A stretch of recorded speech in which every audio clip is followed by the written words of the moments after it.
Good morning, Claremont Center for Spiritual Living. How are you this morning? I'm Reverend Tracy Earlywine, and so glad you're joining us for our online gathering today as we come together in community to remember the greater truth of who we are. It's so good to be reminded that we are more than our daily lives, that there is a life of abundance and joy that is ours to have. And when we can't find it for ourselves, it's good to know that there is a community of people who support us in knowing the truth. And so welcome, that I might know that truth for you, that we might know it for each other, and that we might all spend a little time together today and be uplifted. So thank you again for joining us. I have a couple little announcements. I'll elaborate after the service, but I wanted to just let everybody know what a good time we had on Friday morning with donuts and coffee and conversation. Everybody was politely spaced around and wore their masks, and we had just the best time sitting in the meditation garden and seeing each other in person from a distance. It was good. So I encourage you to join us. We're going to do this every Friday this month. This coming Friday, we'll meet at 9:30 instead of 9:30. Bring your own chair, wear your best mask, bring your own coffee. We'll have warm-ups for you. And just be prepared to see some friends and have a good conversation and enjoy the outdoors. And it won't be quite as hot as it was this week. So looking forward to that. All right, I also want to let you know that coming up at the end of August, we're going to do a book study. Eric Butterworth's In the Flow of Life is all about abundance and spirituality, and we could always use a little more of that. It's a 6-week book study. You just read a couple chapters each week and answer some questions that we then discuss. We'll do this on Zoom, and it looks like we'll give you a choice of either Thursday afternoons or Saturday afternoons. I will be announcing dates probably next week to let you know for sure when we're going to start, but at least 2 or 3 weeks away, just to give us plenty of time to get everybody signed up. So keep that in mind, and hopefully you'll be able to join us on one of those times. All right, so let's start this morning. We're going to have our practitioner, Pat Richards from Harmony Center, do an invocation and a reading for us, and we're going to begin with that deep breath and moment of silence. So I invite you right where you are to simply close your eyes and take that deep breath. And just let the sound of the bowl take you deep.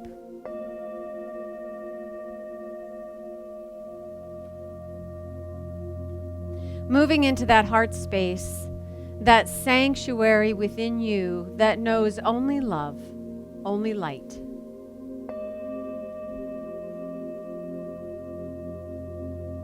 This place of truth where we remember that you and I and Spirit are one.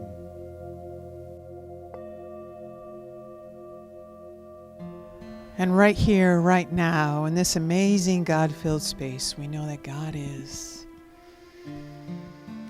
And God is the energy and the brilliance and the essence of a brand new day.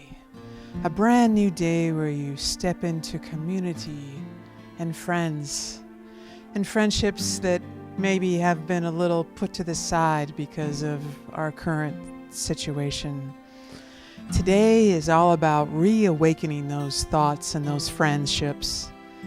So pick up the phone, send an email, meet your friends, step back into those communities that are so important to your life and so good for everyone. They're good for you, they're good for your friends, because together we can do anything. We are so strong and so powerful and so passionate. And we lift each other up. And isn't that what the world needs right now, is love and friendship and kindness? So be an awesome friend and think outside the box and think about ways to reconnect and meet your friends under a tree or at the library or somewhere where you never thought possible, but be outside and stand in that light and stand in your power and let your friends help you and embrace you and be kind. Above everything else right now, just open your heart and be kind to one another.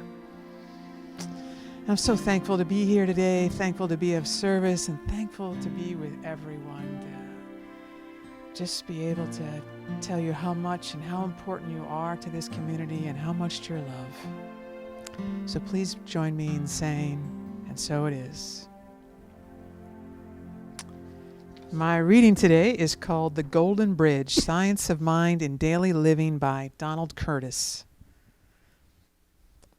So as you take charge of your own life, every moment is an adventure.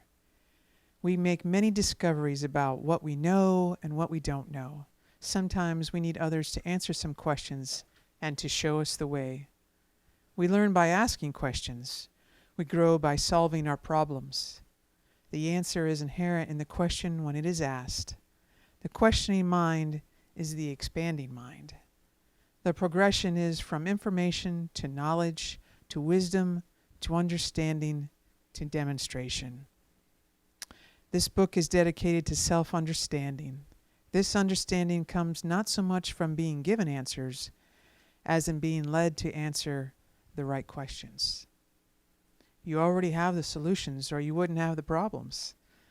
Science of Mind treatment does not free us from the appearance of problems, but it is by the means by which we receive the solutions.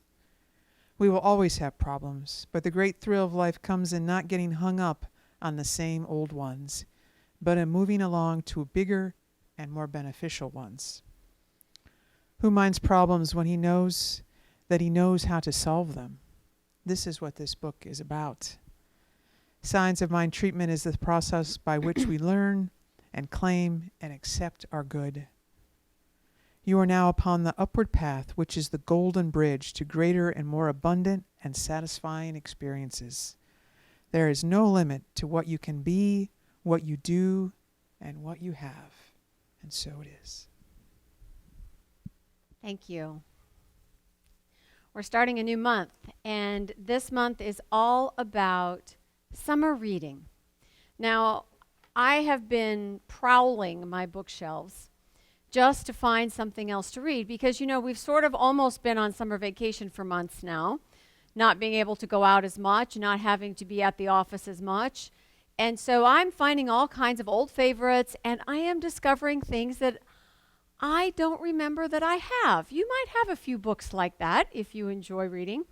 So I've discovered this book that Pat read from. It's called The Golden Bridge, Science of Mind in Daily Living by Dr. Donald Curtis. And he was a television actor and speaker and, sort of like the kind of guy you'd have after a company dinner, do the motivational speaking.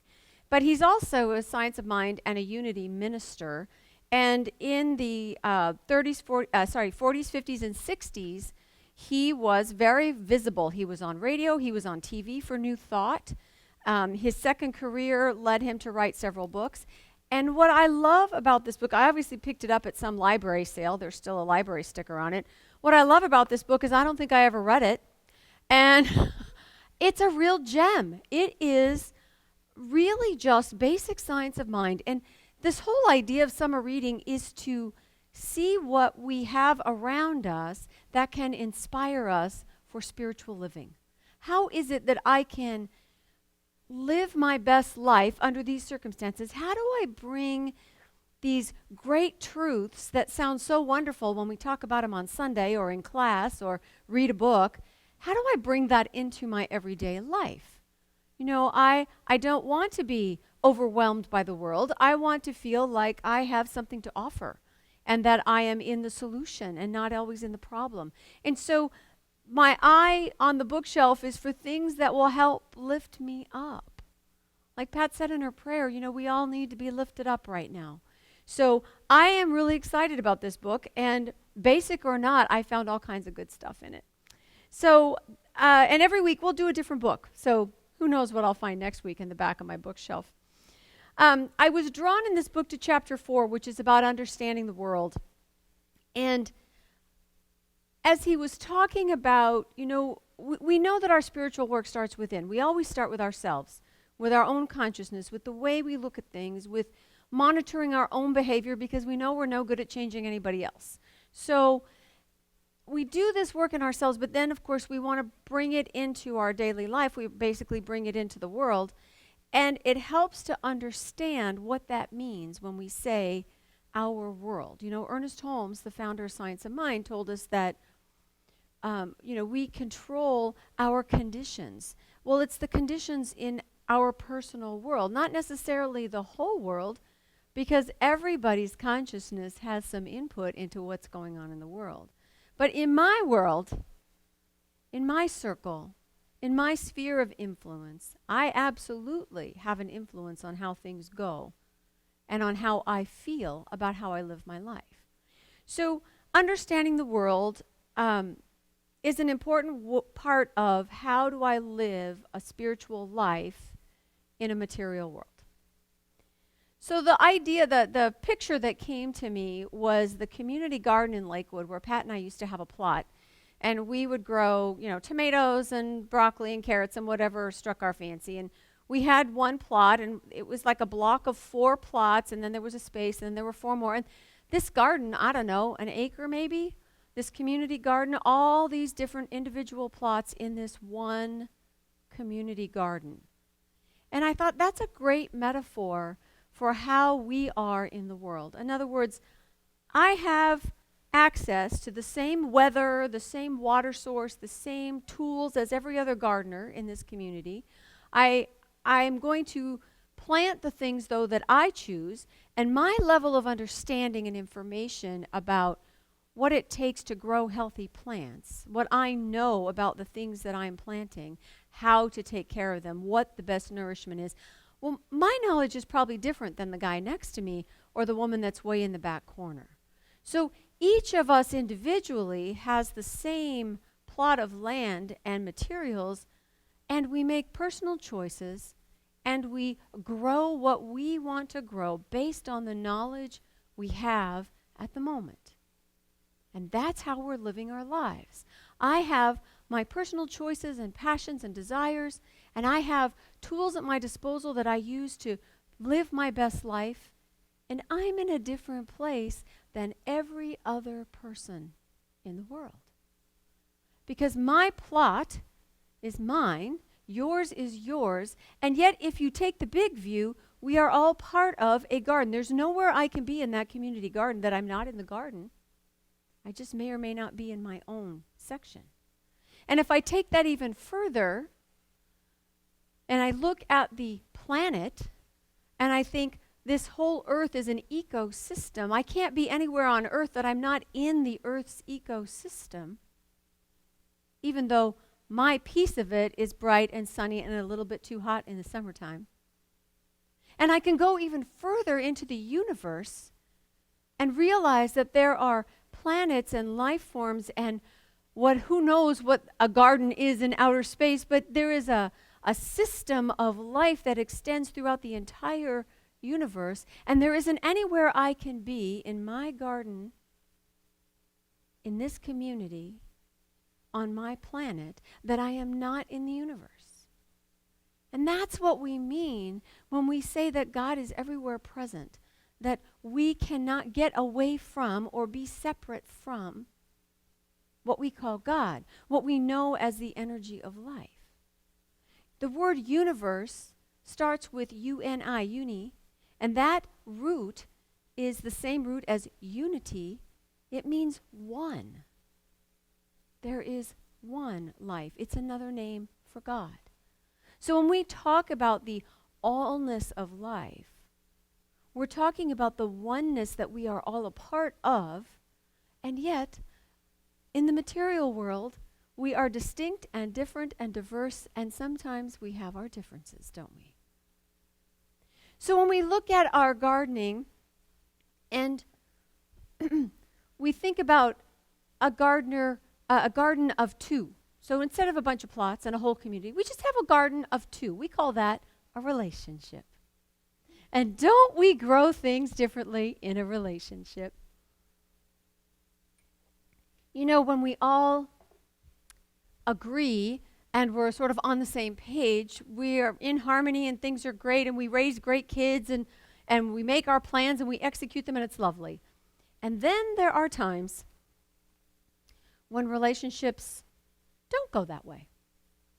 when there are differences that get in the way of our ability to be together, that get in the way of our ability to communicate.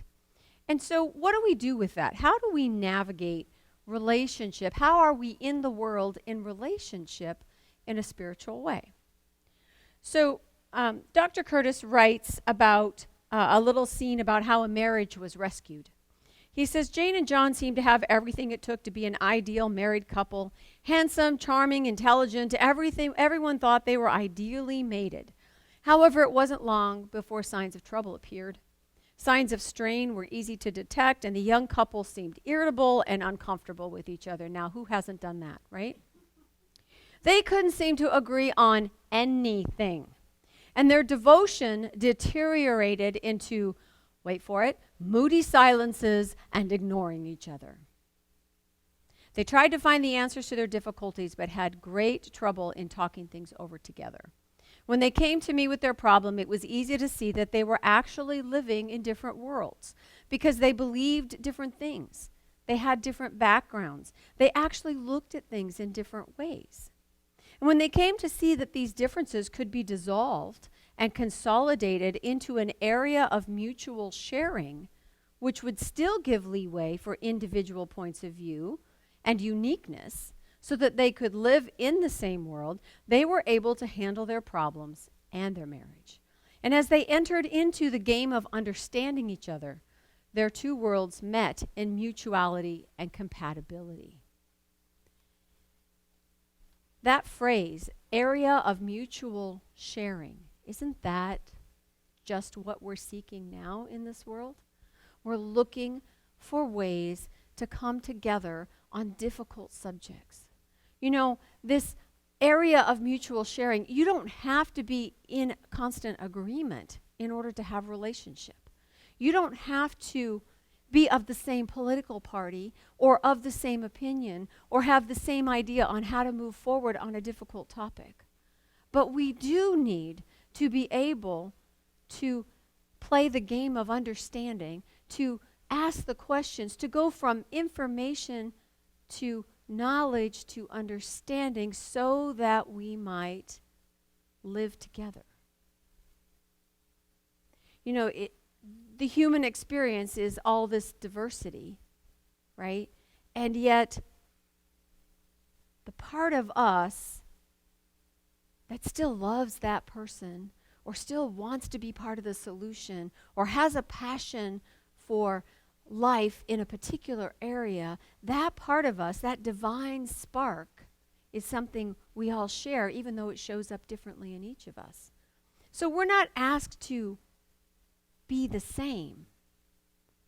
What we are asked or called to do is to find ways of understanding each other in the world, to be part of the universal mind, not just the individual mind, and not necessarily by the rules of the group mind. Because, you know, we're influenced by all of those things, right? In your family, it may or may not have been okay to go to college. It may or may not have been okay to fool around a little before you got married. It may or may not have been okay to take a year off from school. You see, we're influenced by the environment that we grow up in, by the people that are around us, by what we hear in the news, or what our church says, or what our friends say, or what our family says is important.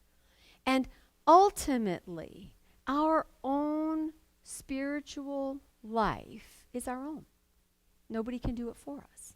And so this self-awareness step, this part of getting to know ourselves, this part of being aware of our own consciousness, is the first step so that when we do go out into the world, we are coming wholly present. Holy as in wholeness and holy as in sacred. We are coming forth as the authentic person we are. And that means we have known and spent some time with our own divine nature. So not in the world, in our inner self, in that expanded sense of life that we all share. Now, that's great. You know, it's really easy to be a saint if you're living on a mountain far away from people, right? I'm real calm when there's nobody around. It's great. But ideally, we want the peace that unity represents. We want that harmony in our lives all the time. And instead, we're faced with, this diversity and problems, and people do things so weird, and they're just, sometimes you just want to call them all names, don't you? So how do we get there from here? And this golden bridge is this bridge to a larger life, this idea that science of mind is a philosophy and a teaching and a toolbox that is meant to help us cross into a larger life for ourselves. It gets us from the facts of everyday life to the truth of spiritual knowing. We don't say that life doesn't happen. We're not saying that there isn't disease or struggle or racism or immigration problems or relationship issues or any of the things that we deal with all the time. Those things are real. They are facts. We are called to do our best to be the love in the room. But it's not all of who we are. There is a spiritual truth of life. So let's say, for example, you're back at your community garden and there's a plot over there that's been neglected.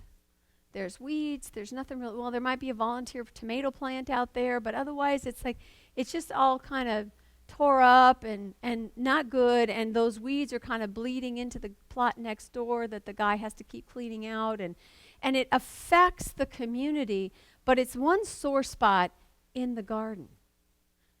It doesn't mean that there's no community garden there. It doesn't mean that there's no life continuing to flourish.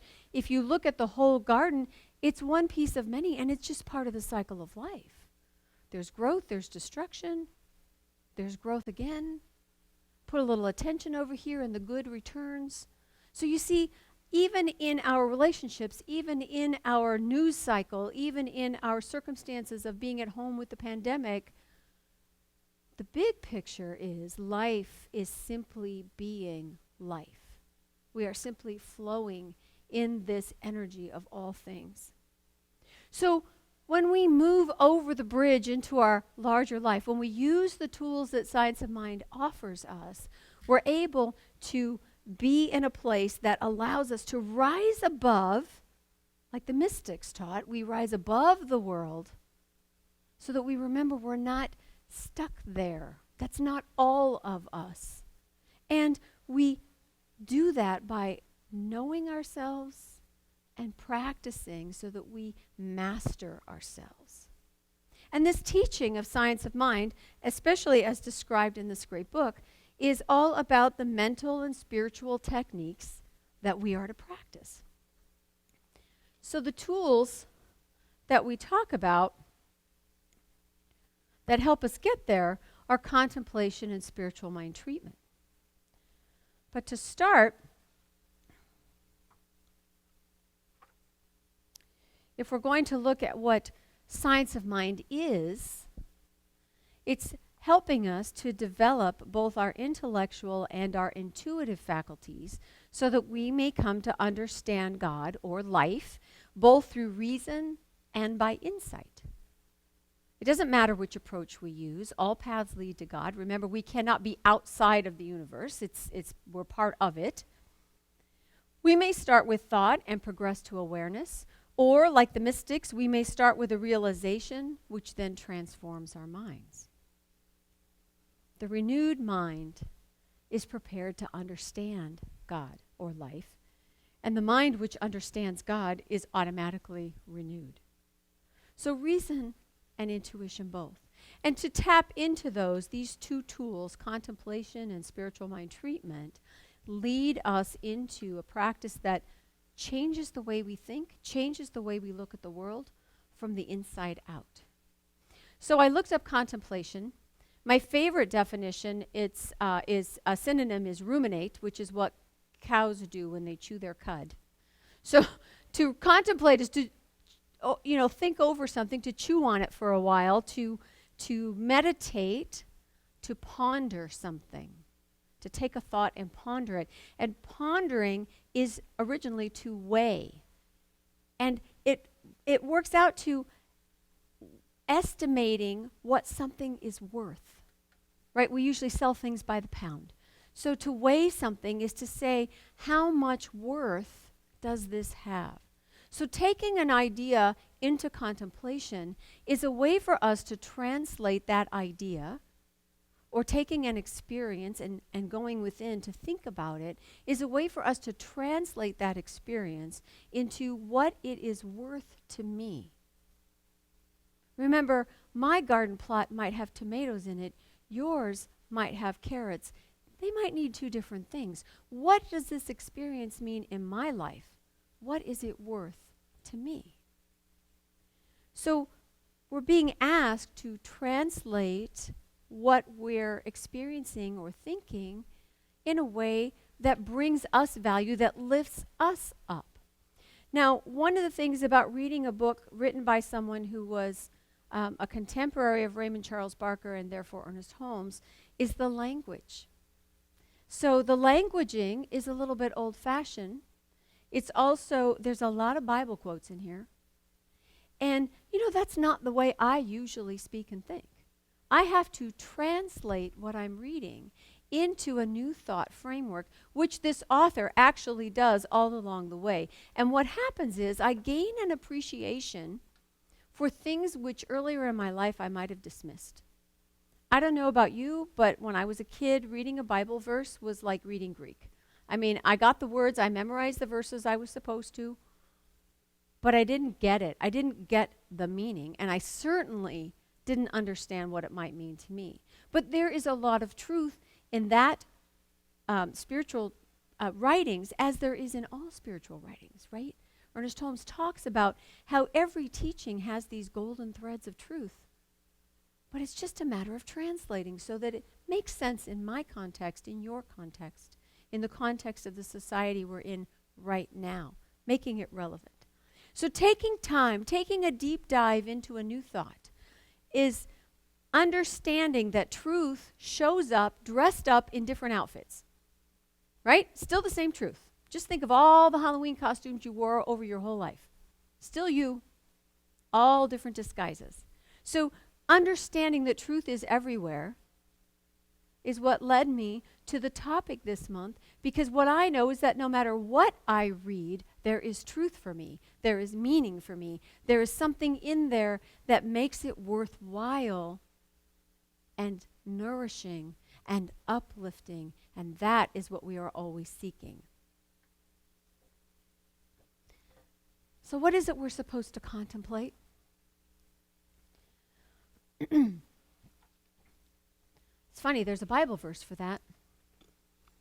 He quotes Paul's letter to the Philippians, whatsoever things are true, whatsoever things are honest, whatsoever things are just, whatsoever things are pure, whatsoever things are lovely, whatsoever things are of good report, if there be any virtue, and if there be any praise, think on these things. So the instruction is to look for and find that virtue, that item to praise or to be grateful for, that honesty, that justice, that purity, the beauty. And that if we don't see it right away, to look for it so that we might appreciate it. Because what happens is, if we are a person that holds honesty as our very being, then dishonesty has no room. Justice must show up. That purity of heart means that we are kind and compassionate because that's who we are. So when we think on these things, it's like watering what you've planted in your garden. It's going to grow.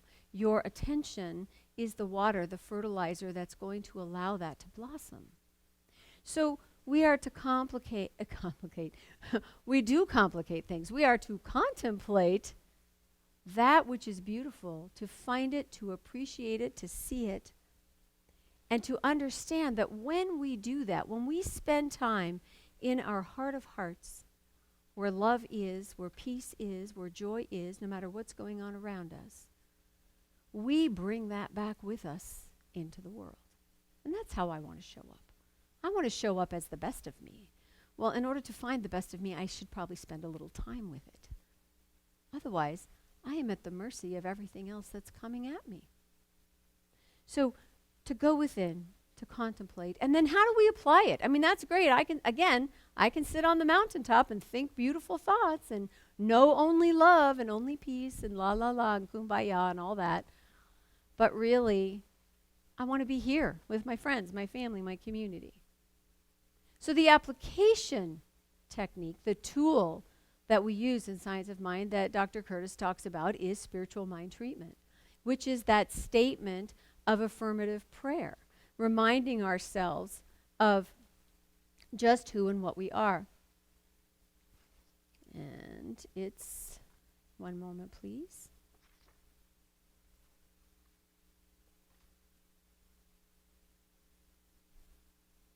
It's in this book somewhere. I mean, I know you know what spiritual mind treatment is. I'm not going to, here we go, I found it. I wanted to read it the way he wrote it because, again, even though we know this stuff, sometimes it helps to hear it in different words. So when we want to tap into that divine truth within us, to sort of go to home base, so to speak, the kinds of things we say, where God is, I am. I am life. So wherever God is, wherever life is, that's where you'll find me because I'm alive. And wherever I am, God is. It is all one. God is all of me, and I am that part of God which I can understand. In other words, I'm living my life from what I know. The more I know, the better I live. The more I seek and ask questions, the more I grow. But I know God as I know life because this is where I am. This is what I think and believe and see and know, and I'm always wanting to expand. So I pause, I go within, I remind myself that I am one with this life that is all things, and that my understanding will continuously grow. I am one with all that is good. I recognize this truth and live by this premise. I approach the facts of life from the highest point of view. So I am going within so that I might take the high view of the facts, the daily activities, the news, my family, my relationships, my money flow or not flow. Those facts need attention, but I am going to look at them from the highest view, and that is the view of truth. I'm in this world, but not of it. And I use what has been given to me, my mind, my soul, my body, my senses, my thoughts, my feelings, and all of the material and spiritual blessings of this life. I am greater than the sum of all of these. I am more than I appear to be. Life is more than it appears to be in this particular moment, in this particular family. It's more than it appears to be in this particular country, in this particular world. We are always that invisible, eternal, infinitely supplied life expressing. So I'm reminding myself through spiritual mind treatment of the power of the spiritual nature of my life that goes hand in hand with the human experience of my life. I'm translating that inner self out into the world, just as I take in what the world gives me and translate it to understand what it means to me, what it's worth to me, what I want to keep, what I want to give away, what I want to let go of, what I want to walk away from. I am always translating life into my personal garden so that my passions and desires and gifts have full expression, and you do the same. And when we do that, we are all nourished and uplifted and inspired and called to that better life, called to that greater experience. It allows us to see the big picture so that we're not always just reacting to the narrow view, right? I don't want to be in reaction to things that happen to me. I want to be stepping in with my power, with that power of love and inspiration into whatever room I'm in, bringing the light into whatever room I'm in.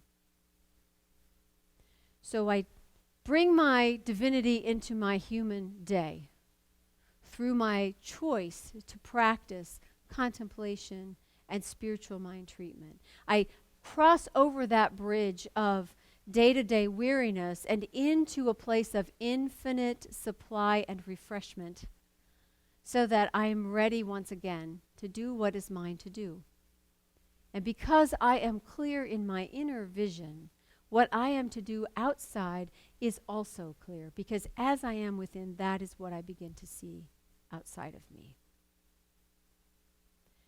So your challenge this week is to look around you and see what are the aspects of your life that are worth your time. What are the things that mean the most to you? Who are the people that fill you up? Where is it that you might nourish yourself either by going within or surrounding yourself with that which is uplifting? What books do you have on your bookshelf that you might want to revisit, that will spark a creative thought, or simply give you hope, or perhaps give you an idea and energize your being? This is what we are all called for.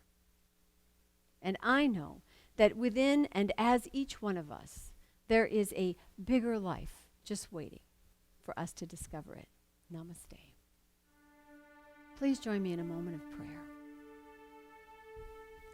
Taking that deep breath once again, closing your eyes.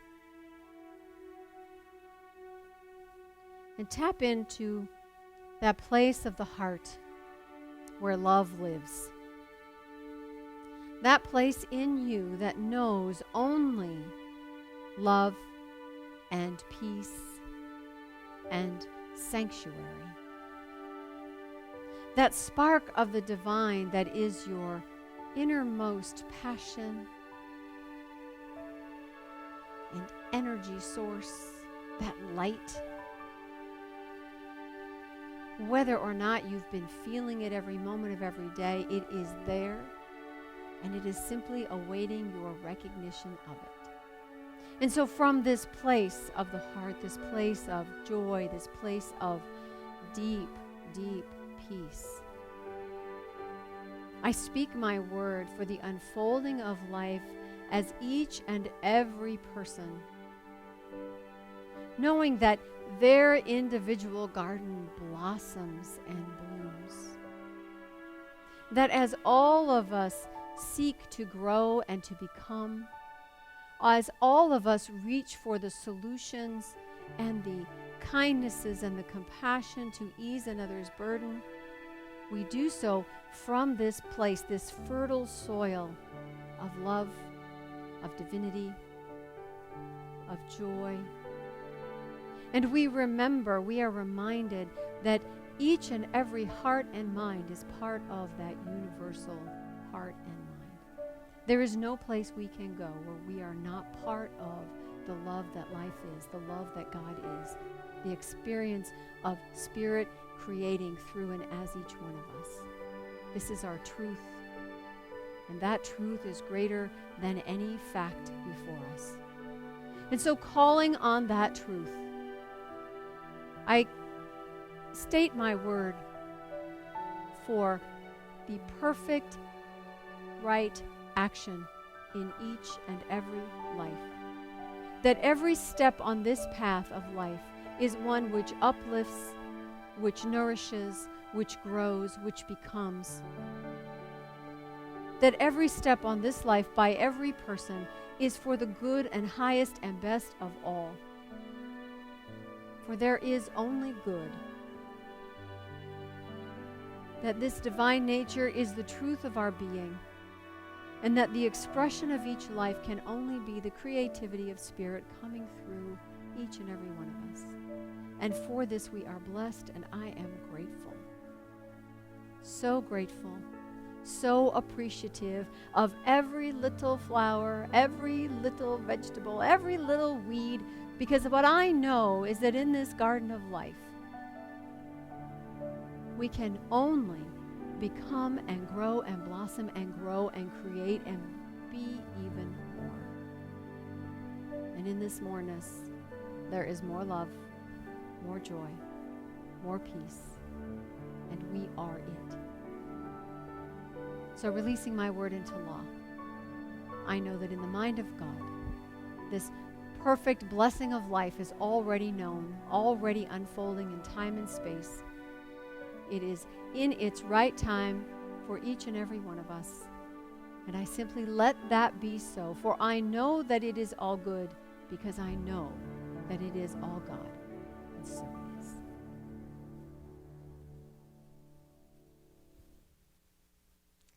I'm going to invite you to join me in saying our affirmation. I'll say the first line and ask you to repeat it after me.